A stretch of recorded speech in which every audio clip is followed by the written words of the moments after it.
Well, Coasters, it's Bruce here, and today, sunny Hokitika Day, and I'm with John Nancekivell. And John, thanks first of all for taking the time to share some of your history with Coasters. Nancekivell family is huge, isn't it? It's a wee bit, oh well, sort of dwindled a little bit now, yeah, it was quite huge one stage. What's your full name? John William Nancekivell. John William Nancekivell. Whereabouts were you born, John? Hokitika, about 4 doors away, or half a block away. Oh, you haven't moved far. No, not really. Who were your mum and dad? My father was Ian Nancekivell, or they call him Bob. And mum was Pat. She was Laken from here. Right. Well, Kamara she was born.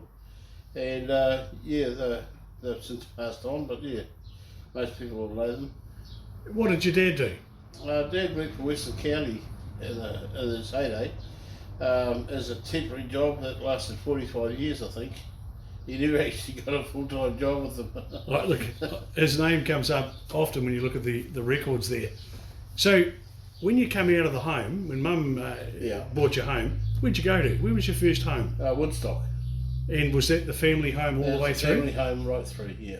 And so whereabouts is that out at Woodstock? Once you leave Canary and you go up the 2 streets, yeah.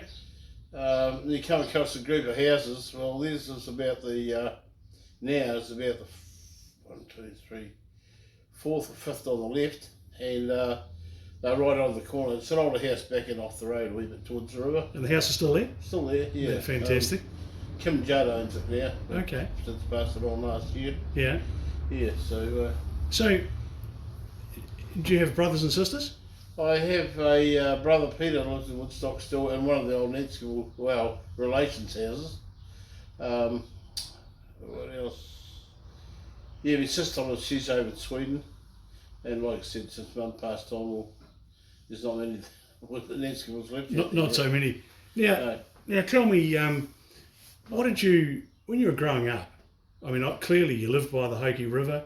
You lived out in the country almost in those days. Yeah. What did you do for fun when you were growing up as a kid? Mostly played down the river and mud fights. All sorts of rubbish kids get up to, yeah. Did you ever catch a trout there? My dad was good at doing things like that, yeah. They always kept us away from the river as much as possible. You know, if we got caught down there without them being there, you got to kick up the backside, you know. Yeah, parents are a bit funny like that, aren't they? They were at the time, but I think they wish they'd actually let us stay down there. I love it. So, do you have a nickname? Did you have a nickname when you were growing up? No, not really. Just Johnny Nice Guy, probably. Johnny Nice Guy? Just rolled off the tongue. I love it. Hey, whereabouts did you attend primary school? In Woodstock. I was one of the last to actually start school out there and finish school in Woodstock. So there was a school there? Yes, yeah. Where was that? Whereabouts was Just that? behind the pub on the corner. Yeah. As you're going up the hill, there's a driveway at the foot of the hill, goes up into the building on the corner. That was the old Woodstock school. Just... How many kids? Well, when I left there, it was 14. So, wow. And Glenn, my wife, her father's taught school there. So that's how I got to know her way back when I was a young fella. Oh, the school teacher unloaded the daughter to you? Well, yeah, it took a bit of tracking down, but I found her. Well, it looks to me like you've made a pretty good job there. Can you remember the names of any of the kids that you're at primary school with? Oh, yeah, there's Madricks, Thorpes, Gamolskis, Andersons, the Surgeoners, Northcrofts. Gosh, they're all names that are still very strong in our district, aren't they? Pretty much, yeah. Yeah, I'm trying to think of a few others, but... McEwens, Keenans. Yeah, gosh. Yeah, I can't think of a whole... Who owned the Woodstock pub back in those days? Well, when I first started drinking there, I was 3. Right. My grandfather used to take us up the hill to get the mail from the post office. Was in Remy, about where Dave Rhodes lived. Just not far from the top of the hill. And he used to take us up there in the morning to get the mail, and then we'd wander back down to home. bus probably would have dropped the mail off, but he wanted an excuse to go up that road. So you go and have a beer on the way home. Yeah, so when we were walking down the hill, there's a guy called Arthur Acre at the hotel then. Right. And Dad say, Granddad would say, oh, we'll go and see old Arthur. And I was, righto. And he used to call him Ugly, actually, his nickname was. What was it? Ugly? Ugly, yeah. Oh, jeez, good on you. Because he was ugly. Yeah. And my grandfather, his name was John Jerome Nancekivell, and he was his nickname was Skiv. Everybody had nicknames out there at the time. Right. And some of them still get called that way. So anyway, we'd walk in, he'd say, good morning, Ugly. Oh, Ugly be out the door, smacking the mat against the side of the pub, you know, and he said, coming in for a beer, yeah, get out of the way, you know. So where we go, there'd be a bit of banter going on between the two of them. He'd pick me up and sit me on the corner of the bar. It's like a hockey stick, you know. Right. Sit me on the corner and against the wall, and he'd lean on me, you know, well, put his shoulder towards me. He'd say, there's a few old fellas already sitting there by then, you know. He'd say, well, what are we having today? And to me, and I'd say, oh, I'm not sure. He'd say, you going to have a pony or you going to have a raspberry? Oh, I have a pony, Granddad. He said, that's good, because only sissies drink raspberries. Oh, jeez. And you were 3 years old? Yeah, but I got a pony. It was only that big. Yeah, it was 3 or 4. I was getting on that way. Yeah. And I reckon it was sarsaparilla, but it just looked like beer. And anyway, we'd have a few of them, and he'd say, now, do you just sit there and listen to what all us wise old men have got to say, and you'll have something to talk about later on in life with us, you know, as you grow up. So I just shut up, and anyway, we'd finished there in about an hour, and away we go down to home. He'd say to me as I was walking down the driveway into the house, he'd say, you tell your mum to take the pub and you won't be going there tomorrow. Because that was my thrill, you know, yeah. raspberry. So. That's it. Yeah. And even when I turned 5, I remember the first day I went back over to the pub. You know, school started at 9 o'clock, but I walked over there to have a beer with Granddad before I started. Oh, he took me by the hand and said, look, you're going to be a big boy now and go to school and learn to talk all the wisecracks like us old fellas can, and we'll have a beer later on. So that was the end of that. I stopped going over there. So when you were at primary school, were you a reader? Did you read books? Oh, pretty much, yeah. You know, Glenwood taught me to read, and then I taught her to spell. But no, Glenwood used to listen to me read when I was a kid. Right. Because she's a pretty good reader then. And yeah, but not entirely taught me to spell. But yeah, I've done a lot of reading, a lot of history. You know, I try to. Yeah, well, you're certainly pretty knowledgeable. Whereabouts did you go to high school? Western High School. And was that what it was called then? Yeah. So roughly what year was that? Oh, so then 64? No, I was a bit older than that.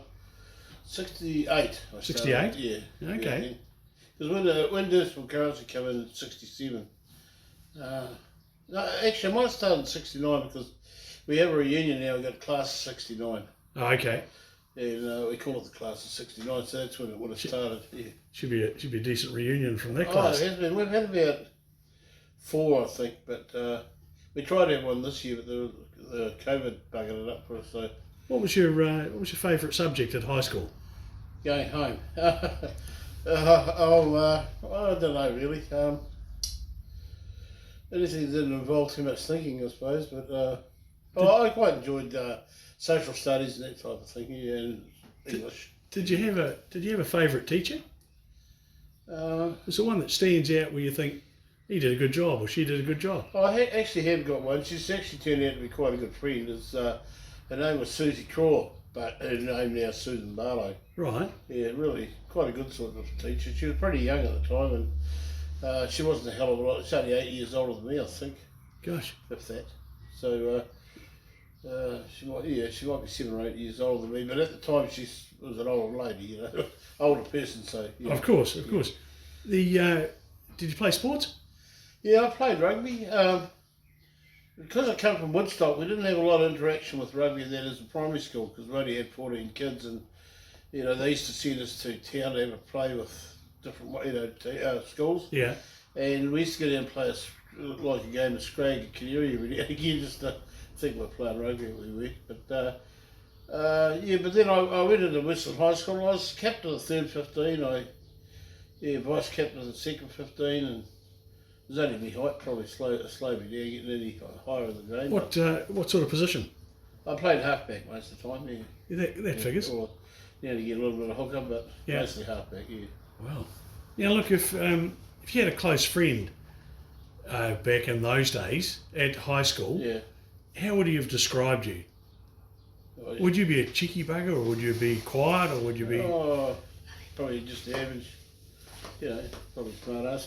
just an average good guy? Yeah. Well, he's still one of my best friends too. It's Robbie Phelan. Oh, okay. Yeah. So him and I communicate with each other most days somewhere along the track. He's in Auckland now, and Whangaparoa, and Well, hopefully, Robbie, you're watching this, and we go to we used to go to Kennedy. That's where we started off. And I missed out a bit with primary school, but I used to see him at the swimming bars, in the holidays and on weekends, stuff like that. But then, I sort of grew up a lot. We sort of all grew up, quite a group of us together. So were you all swimmers? but not into racing or anything like that. It was just scrag and grounding each other. And just having fun. Yeah, having fun. Yeah. So, as a kid, was there anything that you wanted to be when you grew up? Was there anything that Oh, when you think back, yes, times and I actually did my time as a motor mechanic, but I didn't get right through my tour mechanic official. But I got sort of like the journeyman stage. But I ran into a few issues with my attitude and the attitude of my employer at the time, and I consequently give it up. But then I've done a lot of mechanical work since, and was quite capable of doing that. But I think if I had it all over again, I'd rather be a plumber because they make good money. So. Well, that's interesting. But I could do that anyway. But in Hokitika, because I've done so much digger driving and drain laying and stuff like that, they tried to get me. The health inspector tried to actually get me my drain layers ticket because I've been doing it for so long. But because I hadn't spent the time with the Pacific drain layer or plumber, I couldn't get my ticket. Yeah. But I'd done more years than half of them were trying to teach me, So, well, not teach me, but they just throw the gear at me, see you later, and they'd come back and be done, So when you left high school, did they kick you out like they did to me, or did they just pretty much? Or did you just go and get a job? Oh well, like I said, my attitude there was a little bit getting a bit strung out at the time, so I hadn't been bossed around too much. So it's cool growing up. We've all had to go through it. But I don't think the teachers had the inclination to do a good job at the time. Like if they couldn't, I was hopeless at maths, so that was my biggest downfall at school. Right. And I spent more time throwing tennis balls at each other, me and my mates out on the tennis court, and than in the classroom. So John, what was your first job?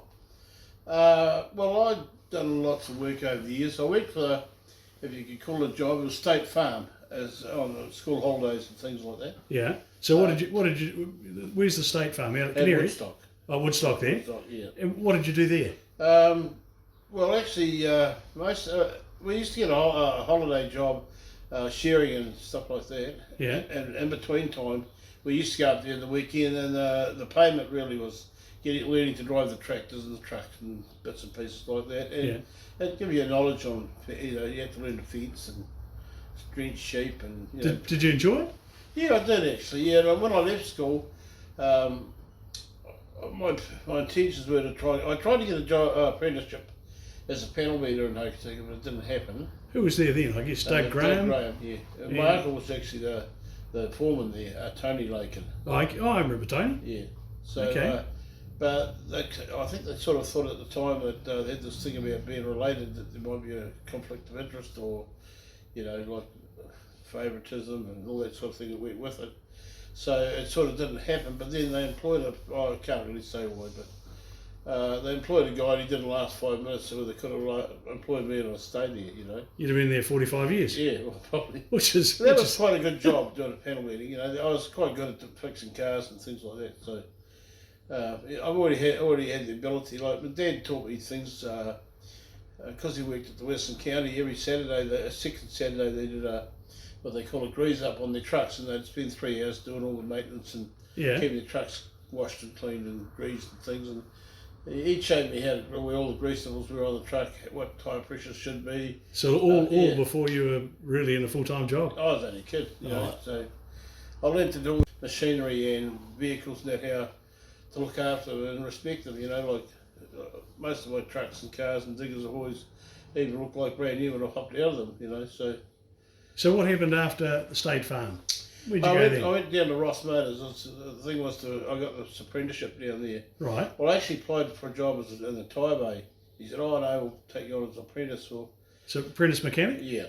And that'd be, which one? One of the Hurleys? Yeah, Barry Hill. Barry Hurley, yep. And I found it a bit. Yeah, it was all right, but yeah, it was a bit hard. It was hard work to be apprentice down there at the time. Yeah. So I had that many. It was quite a big garage at the time. They had about 4 or 5 mechanics. Yes, it's full time, quite a big place, wasn't it?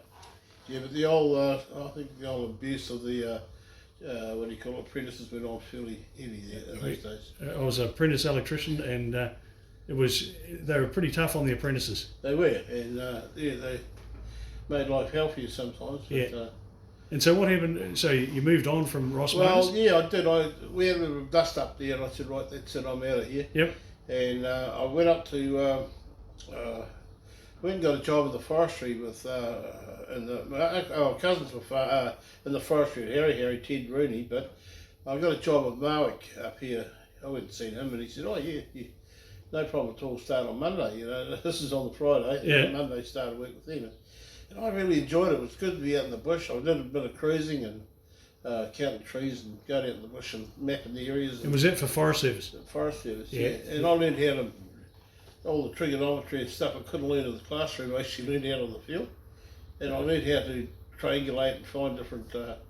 You'd find a little nail, a little brad sticking in a post in the middle of the bush, Yeah. with a butler block on a compass point, you know, and you'd hunt around. And you knew what angle to go for and how many chain roughly. Was that how they did it? Yeah, and you'd find it because the old days the early fellas went around and they mapped the whole area. Yeah. And so then they come in afterwards, like when we went and cruised the area that hadn't been milled or had been milled over, they wanted to do it again. We went through and just checked all the boundary pegs and that. Yeah. And we just did it with what they call a square peg. We cut one out of the bush, made a square with a point on it. Then we pick all these pickets in, which were just a sapling with a point on the top. Right.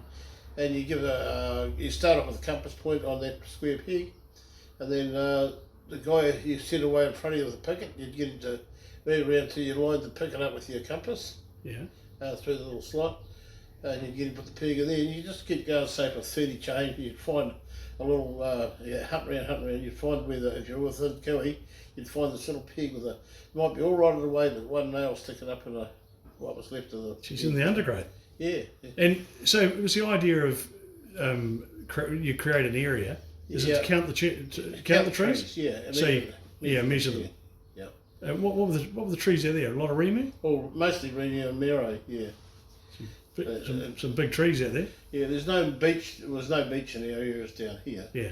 Not like up your Westport way. A Buller and through Reefton there. Yeah. So after Forest Service, where'd you head to then? Forestry. Well, I went back. I was still in the forestry, and old Ray Breeze, he had a bit of a heart attack. Yeah. And it's the only time the undertakers take the guy to the doctors and take it the other way around, you know. Peter Thompson called in to see, he had his Ford Galaxy or whatever it was, station wagon as a hearse, and he was having trouble with it. And Ray was a Ford Motors mechanic from years back, and he was the head man at the forestry. And he showed up to ask Ray what he thought, you know, blah, blah, blah. Ray was having a heart attack, so he shoved him in the hearse and took him over to Dr. Jean, who was just over the road, about where the laundromat is there, opposite the RSA. There. Yeah. And Dr. Jean even laughed at the time. She said, "It's not very often you bring him in here. I'm usually taking him away." So. And obviously you revived him as well. Yeah. He was still awake. He's still going, but he just had a heart attack. You know. Poor bugger. He was still walking a bit, but not that good, you know. Yeah, nice fellow, wasn't he? Oh, bloody good bloke. Yeah. And him and old Jimmy Gleeson, they were both Ford Mechanics managers for Hokitika and Greymouth. So. So they took. That's where I finished off my time. They were just so good to work with. So did you work in the grey Ford building? No, it was actually the forestry building. Forestry building, okay. Yeah, it's in behind. It's where the. Well, the dock building is there. No, the new council building. Well, going to be. It is the new council building. They changed one. Yeah. In the corner, they had. It wound up being a glass blowing in the back there. I remember that. We had the road service building on the corner. And it was in behind there, was it? Yeah, it was a road service garage where they did their panel beating and upholstery and stuff like that, repairs. So what sort of, who did you work with? What sort of names? Oh, I was told George Fiddick was there for the road services, but it was just Ray Breeze. The first was Ray Breeze and old Jimmy Gleeson. Yeah. But Jimmy was doing power stores, he wasn't interested in what I did. And Ray was not there. They just said to me, could I come and give them a hand, do all that? They knew I'd done time. And they said, I could just do the, well, it was actually Brian McDonald was the engineer. And he said, can you just come and do the grease and oil changes and any punches want repair? He said, just send the vehicles out to the garages to get the jobs done, you know. So, yeah. And I thought, well, why waste your time doing that? I can do it myself anyway. So I did clutches and gearboxes and built new vans and put seats in them and made car trailers and things like that. So. And so, where did you move to from there? From there, I actually met my first wife. I was with my first wife at the time, and she went to Christchurch to work in the Princess Margaret Hospital. So they said it'll draw you further than I might have blow you, so I followed her. But, yeah. So you went, the coast boy leaves the coast. Yeah, it was a big shock to me. Jeez. You know. But I had a cousin who worked for McFarlane Growers over there, which is a fruit and veggie market. And he said to me, I'll come and work for us. So I rang him up and said, you wouldn't have a job there for me? He said, yeah, we would have. He said, just show up any day. I said, I'll be there Monday. So I went over there, I had a job. I got a flat on the Sunday and a job on the Monday. So it used to be so easy, didn't it? Yeah, But it really was. You needed to show an attitude that you wanted to work, otherwise you wouldn't, you know. So, so I worked for them for a couple of years, and it was a good job, bloody good job. Money was shocking, but the job was a good job. Right. I kept wanting to leave, but I just enjoyed it that I stayed there. Because you got to know a lot of people in the markets, you know, doing the fruit. I had shops I delivered to, but I carted bananas from Timaru to bloody Christchurch, and apples from Nelson to Christchurch, and bananas off the port in Littleton. So it was all varied, you know. And now it all comes in one big truck, doesn't it? It does, yeah. So what brought you back to the coast? Well, everyone said, you're getting married, it's a great place to go. Come back to the coast and settle up there, you know. And like an idiot I did. Well, an idiot I think at the time now. Maybe I would have had more chances to improve yourself over there at the time. When I come back here, it was back to the same old, you know. So. Well, you know, the grass is always greener on the other side. Oh, you think so? Yeah. I drove a grader for them for a while, and trucks and loaders, and then Alistair Cameron come along. Yep. So I worked for him for a couple of years. Then what happened there? No, I had a car accident, and I just started the first day with Alistair. I worked for him on the Sunday. We had a car accident on the Sunday night. And I was off work for 6 months with a broken leg, and my wife had a head injury. Wow. And she was unconscious for about 3 months or 2 months. She had to learn to walk and talk again and all that stuff, which she made. But yeah, we both worked at it. We've got a pretty good going again, and then what happened there? So at that stage you're with the county, and you're... Yeah, I just left the county. I left on the Friday, and I worked for Alistair on the weekend. Yeah. And I was working up on the Blue Spur Road, and actually the gravel pit, we just opened the road up, the gravel pit opposite the dump. Yeah. That goes up on the hill. We just opened that up, and we were carting gravel out of there just a little bit, just down onto the dump, so we could get access to get up the hill. We had that much material to deal with. And I worked for him on the Sunday, and then the Sunday. Pardon me. I love it. Oh, stop it. Isn't this technology fantastic? It's great. It's supposed to be flat. Oh. And so, obviously, a pretty serious accident by the sound of it. It was, yeah. And so we were away for a good while. And so I had a broken leg at the time, so it was kind of good because it gave me time to help get Trish back on her feet again. Yeah. So then, what happened from there? I come back and then I worked for Alistair Cameron again. I would come back to my job. He saved it for me. Yeah. And so I come back and worked for him for a good while. And then I left there. I'm starting to run out of brains here. That's all right. I left there, went from... You've done a lot of hours and diggers, haven't you? I have, yeah. But I drove truck for Alistair for a good while. Yeah. A Mercedes. And I'm trying to think where I went to after that. And but I stayed with Alistair for quite a long time. You might have put that on hold for a minute. And so after working for Alistair, what happened then? Well, I went over to work driving milk tankers. Well, I started down at the dairy store because I couldn't spend the hours that Alistair wanted me to do. Yeah. My wife was still learning to walk and do all the other stuff again. So there's a job come up at the dairy store looking for a storeman. I thought, well, that'll do me 8 to 5, and then I can be home. And I'm not far from home if she needs me or whatever. So I went and seen Bloomfield. Oh, you got a job. So I went working with them. So I was at the store for a while, and anyway, I was doing weekend work and that just to make a bit of extra money by going to work in the butter factory, just to stack butter and John? and to get a bit extra money. And anyway, I did that for a little while. And one day, Bloomfield said to me, you know, he said, you're wasting time being down here. He said, you should be on the tankers. And I said, oh, he said, oh no, you've got all the licence then. He said, I know what you'd rather be doing. I said, well, I don't know if I do. He said, well, I said, because I don't want to do all those hours. He said, well, I'll tell you what, you go and drive the milk tankers for us. He said, and if you want any time off, I'll jack it up with John. He just died recently, John.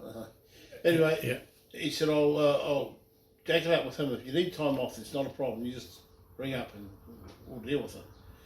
Okay, so I went and drove milk tankers, and I didn't really have to call up at all. You know, it sort of worked in with everything I was doing at the time. So Gordon Bloomfield was a good fellow, wasn't he? Oh, good fella, yeah. He could sit down and have a yarn to him, you know, and he'd listen to you. Well, actually, he'd come up and ask you how you're getting on, what are you doing or whatever. And, So when did you retire? Well, I only retired about April. Well, actually, I've been off work since February. Yep. You only retired this year, though, didn't you? Yeah. My knees are just killing me. They were at the time, and I've been waiting for about 7 years to get something done with them. Yeah. And I got down to the last 3 years. I could hardly walk around the house here. I'd go to work all right for the day, but come home at night and have to rest up because I just couldn't walk too far. So you're looking like you're walking all right at the moment. Oh, yeah, starting to come right. Starting to come right. Yeah, I got both knees done this year. The first one was in February. The last one was in August, wasn't it? So. And it's worked for you? Yeah, well they are. They're still sore. They're still a bit stiff. But it's just, I go to exercise every day now trying to lose a bit of weight. Because I put the weight on because I couldn't do anything. Yeah. And so... I see you down the pool there. You've become a bit of a regular, haven't you? Oh, yeah. Well, you know, it's living in the place. It's quite attractive. I mean, at times. But, hey, now tell me, how old were you when you started dating?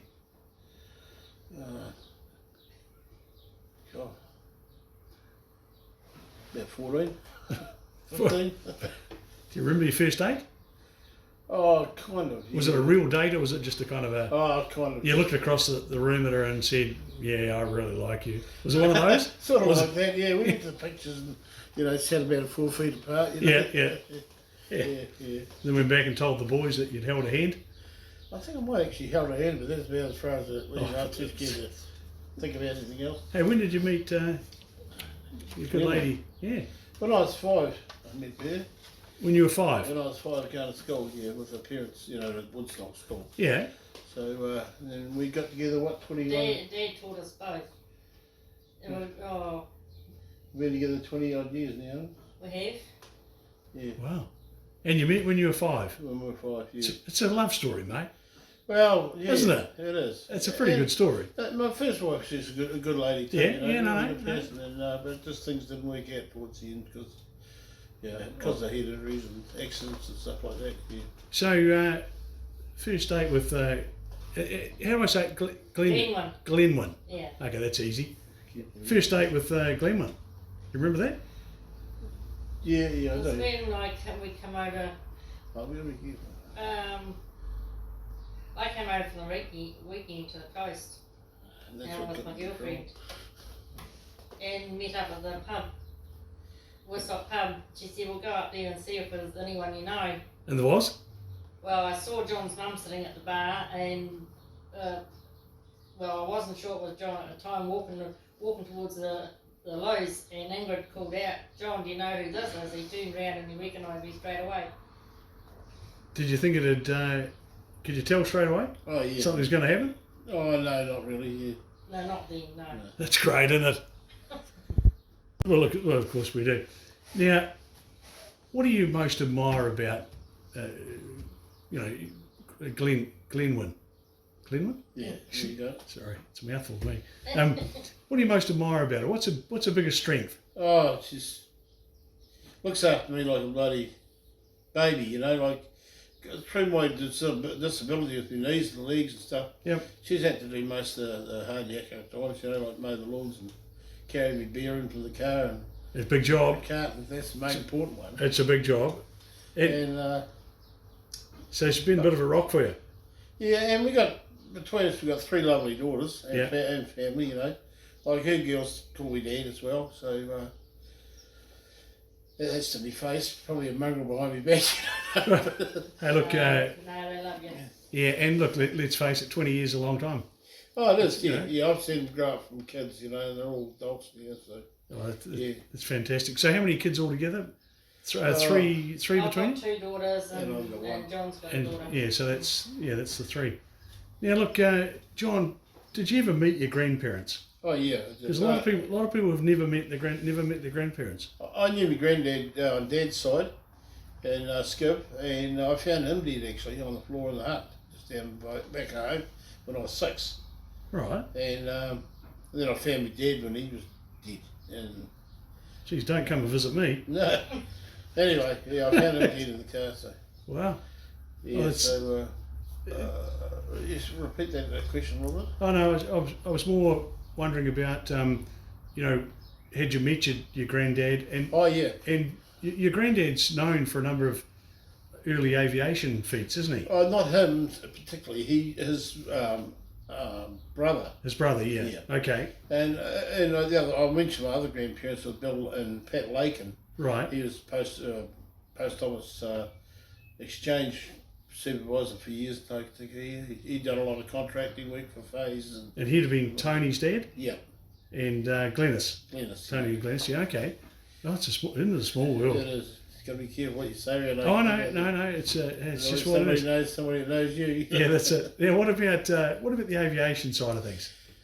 Yeah, well, my uncle, he flew the first air mails. Him and Jack Reedon, between them, I don't know how it actually started off, but he used to have the Railway Hotel, and he was good mates with Reedon's as well, and they had the 2 boats. They had the Hoedi and they had the Gale, like what do you call them, trading boats out of Hokitika, little freighters. And they did all down south. Yeah, they used to go to Jackson Bay all over the place. and all over the place. Yeah, Yeah. and I think what they sort of with an aeroplane, they could fly the air mail, you know, south, and they get the next day, and vice versa. So after Nancekivell, he bought a plane. It was a Simmons Spartan ZKABU, it was. And I don't know the entire story of it, but it was used for one of the first flying, like doctor services in New Zealand, probably even Australia, because it's 1932. Right. And they built a canopy that fitted over the top of the cockpit, went from the length of the plane, and they could shove a stretcher up inside it. So people were like in the early days down south, we women having a childbirth problems, and it killed a lot of them. So, but he'd fly down there, and they put the stretcher in the plane and fly it back to Hokitika, and they'd be sorted out. See, 32, that's before the first commercial airline in New Zealand was It launched was. out of Hokitika. Yeah, and so they flew the first air mail south to Okuru. Yeah. There's some photos of it around. I just haven't got them on me at the moment. Did you ever get the chance to go on a plane? One of the older planes? Oh yeah, I've been at the Dominique. And Oh, you stuff have? like that. Yeah. What was that like? I've never had the pleasure. Great fun. Yeah. Was yeah, it? Yeah. I didn't get the tiger moth. I just about did, but they couldn't fit me in, so they said I'll take you next trip, and I didn't get that next trip. Well, I was a skinny wee fella, and the tiger moth I've been in several Oh, they times. already had about 3 in there. Oh, I was Yeah. trying to fit them in. Yeah, because they didn't want to do too many flights. But anyway. So, did you land on the beach? Behind home, they did, but not me. Yeah, Right. Yeah. The Dominique just flew out of Hokitika, and I did the DC3 a few times. Yeah. And the Fokker Friendship, did that one. But my uncle, like I was saying, he flew south down. His wife was one of the first females to fly across the Southern Alps as a passenger. Wow. in the aircraft. And So this would be in the 30s, I guess. he went from about 32 to, well, he went from before that, but I think it was before 32, but might have been 31. And he went till about 34, but I think they kept crashing the plane. It kept costing too much to fix.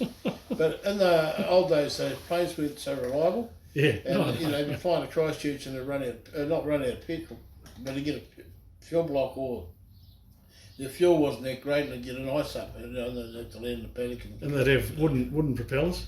Yeah, well, one of them flew out, I think he was going down Marshall and somewhere near Christchurch there, and the propeller fell off. The borer had eaten their way through most of it, so it just... Did he survive? Or just they survived, yeah.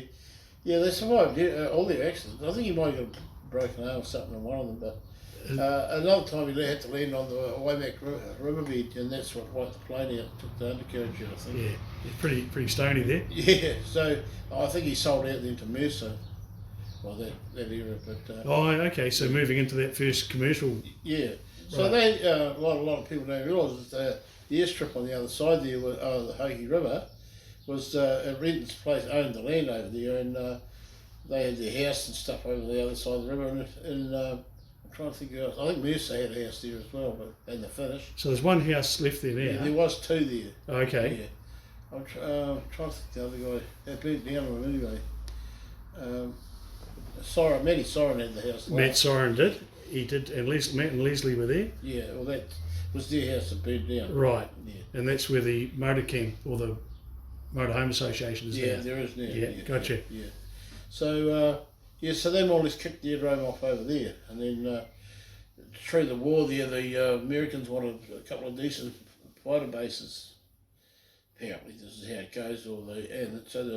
They built one at Haast, Yeah. and the one here in Hokitika. They're both built with the input, American input. The one in Haast is still a ripper. Yeah. It's underutilised, I reckon. It's got great potential. Yeah, well, it's like up here though. The Americans made a good job of building it, but they only built it for the planes at that time. Yeah. And I know some of the sub base outside the terminals are pretty suspect. Pretty ho-hum, isn't it? Yeah.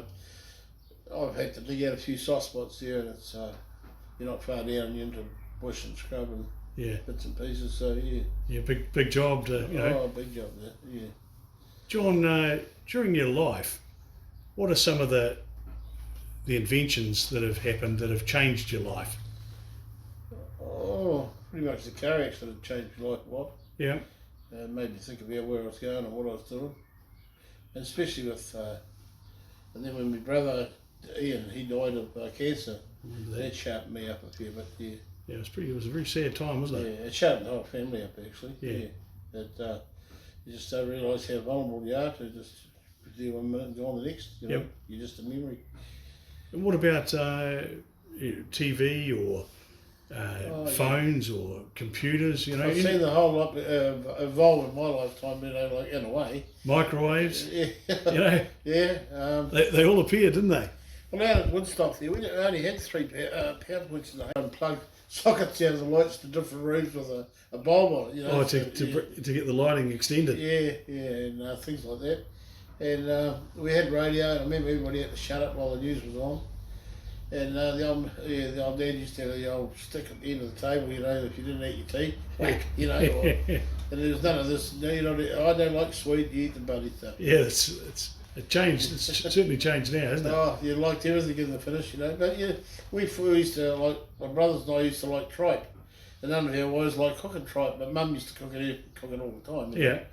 So she'd ring up when, even after Dad died, and that she'd ring up and say, "I've got tripe on for lunch," and Dig, my brother and I, or no, Dad must have been one, but she'd ring up and say she got tripe on for lunch. So you'd head home. The 3 boys would all head for lunch, It's not something I've been all that keen I on. like the chewy bit, Oh, jeez. It's got its own flavour, and it's not as bad as you think. When did TV come to Woodstock? 1967 we got TV for the Man Walked on the Moon, Right, so you saw that on TV? On TV, yeah. And Should be black and white. She was black and white, and we actually in Woodstock we had one of a freak TV signals in you know, like on the coast here. Right. It used to come straight through from Christchurch, bounced off Camelback. It come straight down past home. We picked it up just behind the house. There's a cabbage tree, and it's exactly the mark, you know. And hooked it from there with an just aerial. only from here to the wall to the house, and that was it. Done. Oh, isn't that Yeah, fantastic? it is, but yet everybody around us, they couldn't get TV. It was snowy, and you know they hunted everywhere. But we got the signal, and we were in line with the Hokitika. You know, when they had the big towers up. Yeah. Right, when you drive down Rebel Street, the first one was, the first one I remember was down by the boat ramp, or just around about the boat ramp, and the next one was up on Rebel Street, Beach Street intersection, more or less. Yeah. To pick it up so they could get the signal out yeah, there. it was a big tower, that one. Yeah. Quite a good size. But Well, early on they used to get a signal out of Australia, yeah, and it would down the tip end. You could get down there. I never did it, but apparently you could get down there with a TV and you could pick up some of the Australian channels. we used to get the Australian channel at home, you know, channels at home Yeah. as well, but they'd only be come and go. They wouldn't be good for long, you know, and then they'd fade and come back on. And snowy, you know, now and again you got a bit of snow. So tell me, how's the world different today from when you were a kid? I'm talking like a 90-year-old now, I suppose, but Well, no, you're only still a young man. And yeah, I mean, it's kind of what's it done? It's changed in the fact that there's a lot less tolerance in the world, especially with everybody. They don't seem to care about your neighbour the same. You know, Yeah. like I'm a bit of a soft person, and the fact that I'd rather make friends than make enemies. You know, like sometimes I can be having an argument, I'm in the wrong, but I don't fight it to the end. yeah, And I'd rather shake your hand and walk away and think, oh, well, it doesn't matter. You know, it's at the end of the day, it's just we're arguing over something we don't agree on. yeah. But some people will carry a grudge, and I can't carry a grudge. I've either got to go and say, look, let's forget about it, or, you know, let you try and make you the peace that you can come to me and say it's fine, you know. It's the way I am. Looking back over the years, was there anybody that you were involved with that had a really positive influence on your life, on your direction, on your, you know, was there anyone that you're really glad you came across?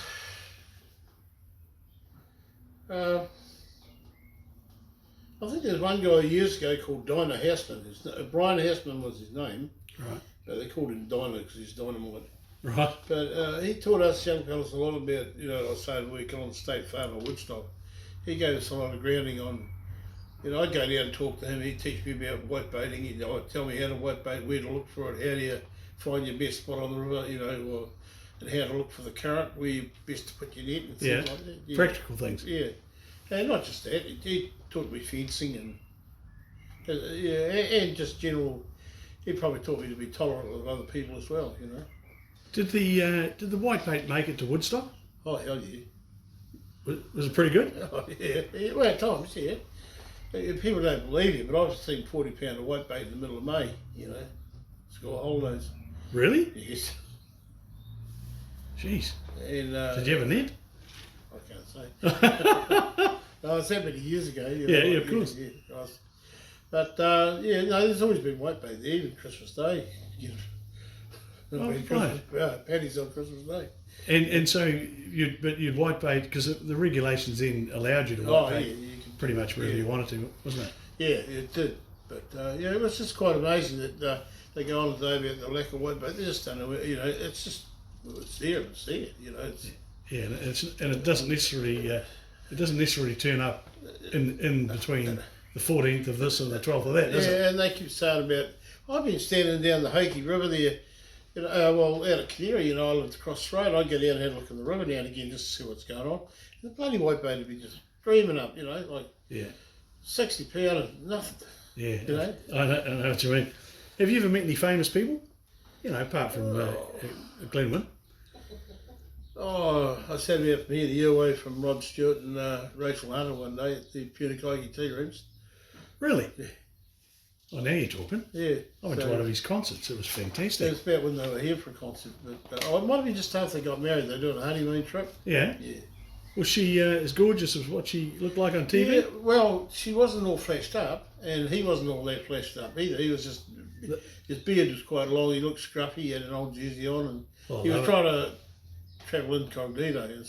And she was just like most Kiwi women would be, like hippies from the Coast Road, just dressed a bit like that. No one took any notice of it. I just happened to talk to the girls behind the counter and realise this is who you're serving, and then they're all peering through the hole of the wall, where they pass the cups of coffee through. You'd have given it away when you went in and ordered a trumpet, wouldn't you? I didn't actually tell anybody too much. I didn't want them to be embarrassed or. And old Prince Charles, I'm pretty sure it was him, royal family, they come to Woodstock. Right. And they went through there used to be a game park just across the road from where my mum and dad lived. And Dave Stewart's. yeah. Yeah. And they had a picnic area and they took them through there because they had a few animals that different breeds in there at the time, fenced off. And, yeah. Oh, you've seen the odd famous person. Oh yeah, we weren't allowed to go and shake hands with him, but yeah. Have you travelled much? You been out in New Zealand? Oh, I've been out. Yeah, we've been out. We went on a cruise last couple, and we've been over to Aussie. We lived over in Perth for a wee while. Right. Do you like it over there? Oh, I loved it over there. Yeah, we went to Fiji. Yeah, but I love Perth. It's a real good spot. And we're up in Port Hedland. That was up on the 47th parallel, or one of them. Yeah. Yeah, we were up there for a wee while. It was too bloody hot. And Glenn's father had fallen over in a rest home and broken his back. So they took him in, operated, and put some pins in his back, and they said, "Oh no, we were coming home." And they said, "No, we just left Perth. Port Hedland, went down to Perth." And they said, "Oh look, don't rush home now because your father's on the mend, and everything's fine. So stay there." So we stayed there, and then we went round to about the April, and it was just on Glenn's birthday, and. A couple of weeks beforehand, they had to take him back to hospital. The screws had come loose in his. Oh. Yeah, And he they got started blood working poisoning. out through his skin and his back.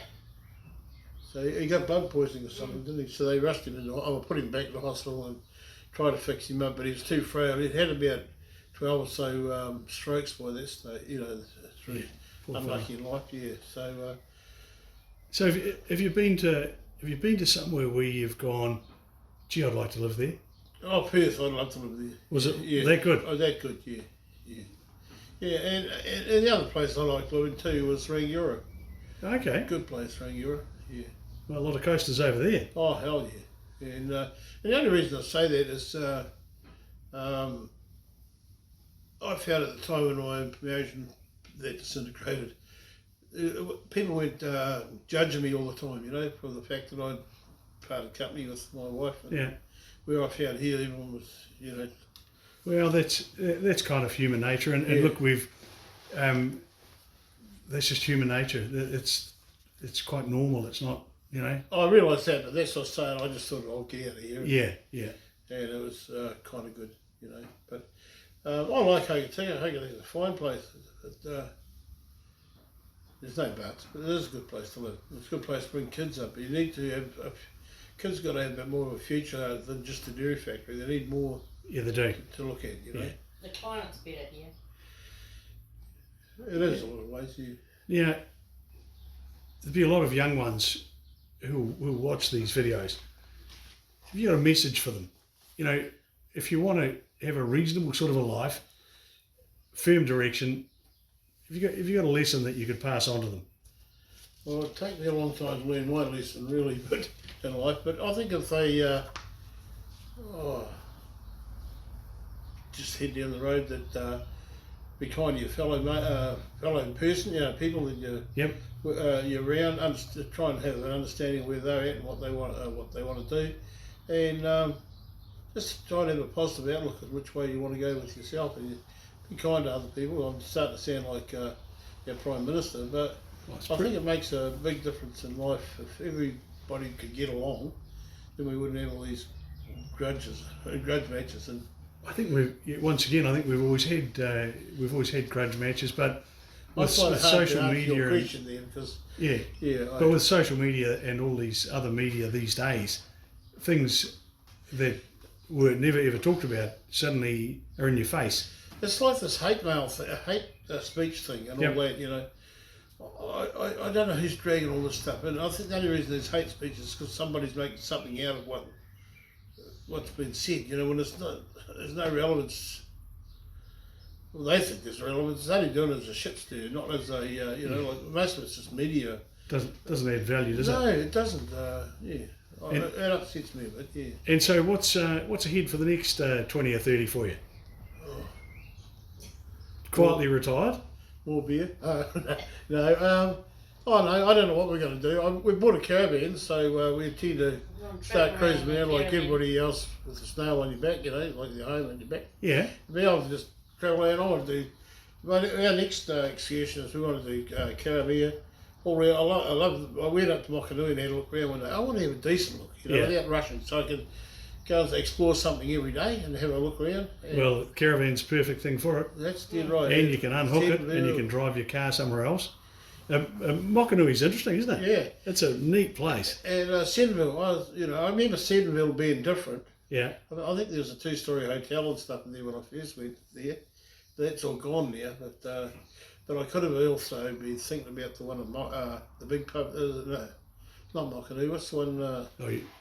Little Wanganui. Then you've got Karamea, of course. Yeah, no, the one back. It's before you get to Mokanui, going north. There's a big 2-story pub on the edge of the road. Nancekivell? Yeah.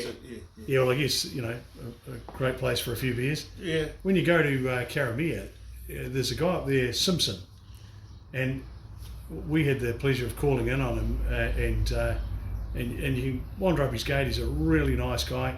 He's got 3 or 4 big sheds here. You open up the sheds, and inside the first shed that we had a look at, a whole lot of restored army equipment. Oh, I've heard about that. Unbelievable. And there was a shed next door, and I said to him, what's in there? He said, come and have a look. Massey Ferguson tractors, from the oldest to brand new ones, all just lined up. The next shed had Toyota Land Cruisers, from the very first ones to the latest model ones. Karamea, you need 3 or 4 days at Karamea. It is, and if you go in February and you take your fishing rod, you'll get a snapper as well. It's a brilliant place. I quite liked Westwood area and that myself, I got to know a few people up there like the Menaces and all them. Oh, yeah. And the Gerald Hart and all them. I carted cement out of the cement bagging plant up along the 9 Mile. Yeah. And I carted most of the cement for the Hoki, just about all, for the Hoki Bridge and the flood wall and drain mouth, I carted a lot of the ready mix for that and batched it. I was at a football game where Gerald Hart kicked 4 or 5 conversions against, I'm pretty sure it was the English, and Buller West Coast beat the Poms, and he did it. I remember the last kick in the last minutes. It was pouring down with rain, and he slotted this thing from it was halfway down the paddock and went over. And he lived on Russell Street, just along from us, so he was a bit of a hero, old Gerald. So did you know Terry McManus and all that? Yes, I did. Yeah, good bloke, so. Yeah, they're top of the line. Yeah, good people. And a bit like all up and down the coast, isn't it? Well, some really nice people. Terry was married to John Steele, who used to be here. His sister, and Dick Steele and all them. Yeah. I know her name really well. He was married to her. Yeah, we lived in Hampden Street next door to Dick.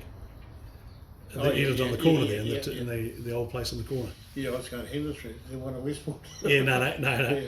Well, look, John, really appreciate you taking the time to have a chat, and Coasters, this interview is being broken into 6 separate interviews, and you'll see them over the next few weeks on the Coasters Club. And there's a memory stick with the full interview will be at the Hokitika Museum, and if you go onto our YouTube channel, you'll see the whole lot on there as well. Just type in John Nancekivell, a coaster, and you'll find him. Oh, shit. John, thank you so much. That's right, Bruce. Look, I've confused the issues a few times because they'll mind talking about what's going on. I think you've been perfectly clear. I've really enjoyed it, and hey, have a great Christmas. Oh yeah, same here. Yeah, I always enjoy these things to watch myself. So yeah, these videos.